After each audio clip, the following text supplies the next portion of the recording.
say, the size of this room. I mean, it's the hottest place on the planet. It rivals the sun. And so if you throw the keys over it, just the heat coming from it warps the keys.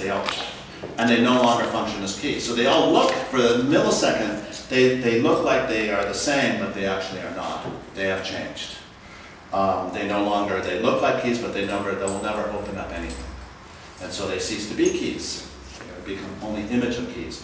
Now that lasts half a second, and then this plastic just disappears, and the soft metals, the plastic melts, the soft metal starts to warp, the harder metal slowly warps, and then finally it's just the soft metal is a puddle, and the hard metal is barely there, and then it disappears, the puddle, and then the puddle dissolves and it becomes nothing. It's nothing there. So that's material without meaning. So I'm interested in the point where the keys disappear. The material's there, but the keys are no longer there.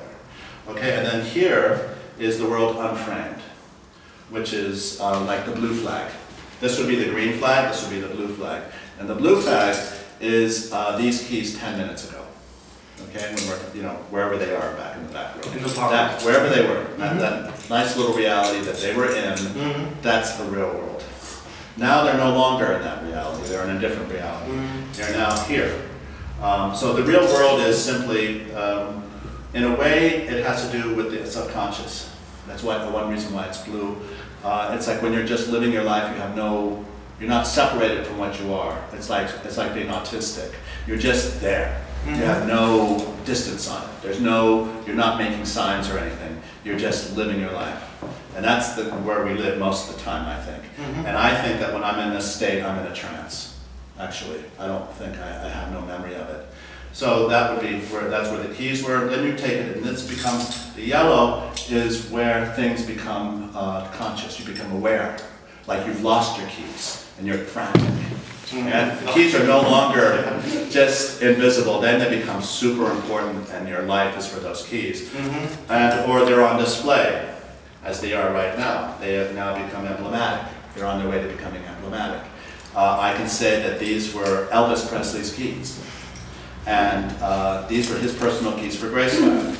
And he was a kind of obsessive-compulsive type. So he had to make sure all the doors were locked before he went to bed. Every night, this was a routine that he did. He went with these keys and he locked all the doors. He made sure no one else could do it. It was the one weird, quirky thing he did every night. And so the keys were lost and they were found. Now all the doors in Graceland have been changed. All the locks are gone. So they no longer function as real keys, but they were his, and they did open up the door. And they are now being put at auction. So they're in a different world. They're putting it at auction. They are going to be, and they'll be putting it at auction for, they're expecting them to be $200,000 to go with these keys. And they don't even work. So they're in another world. These keys have now, we've entered another place, and that's this black area, which is language. So the emblematic goes straight into the language, and that is the reality where it's not about its realness, it's simply about what it represents. And it's funny that in this area, it's almost, that's where ghosts are. It's a ghostly kind of environment. That's where money is. That's where, our driver's license is. That's all in this area. That's in this kind of, not where the keys are sitting, but it's in this paper universe that we live in, that we can't help it. So that's in this, and that's also where the photograph of the keys, because the Graceland bought those keys at auction, and they're going to be on display. They're taking each key, they're analyzing it, they're finding out where it was, they're mapping the Graceland as to how trying to figure out how he walked from room to close the doors and so forth. And there's posters, and there's going to be a book, and that's all happening up here. And then you go up to the top, which is my relationship to keys, which I hate. I hate keys. I hate the whole thing about it. Because I was once mugged trying to open up a door with my daughter in Soho, New York, and I don't like Robert. When he had a car in the 70s, he never locked it. In fact, he never locked it. He always had the windows rolled down because he figured he didn't want to have to worry about it. So he simply didn't think about it, and I thought that was utopic, not to worry about keys. And so then, but that's me. I really had a hard time thinking about keys.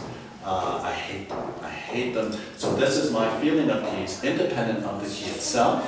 And then and here is the material of the keys, independent of the meaning. So this is pure meaning, and this is pure material.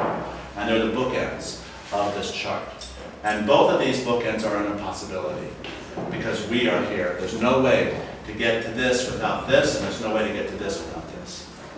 Okay, and there are 5 worlds. Why 5? Why not 4? Why not 3? Well, you could say there are 3. There's this one, the elements, the subject, the world frame, and then the subjective. And then in between that, you have the world unframed and the sign. So there are 5. And you'll see it again, and again, and again, and again, and again, and again, and again, and again, and again. It's everywhere. Then within the subjective comes the cosmology.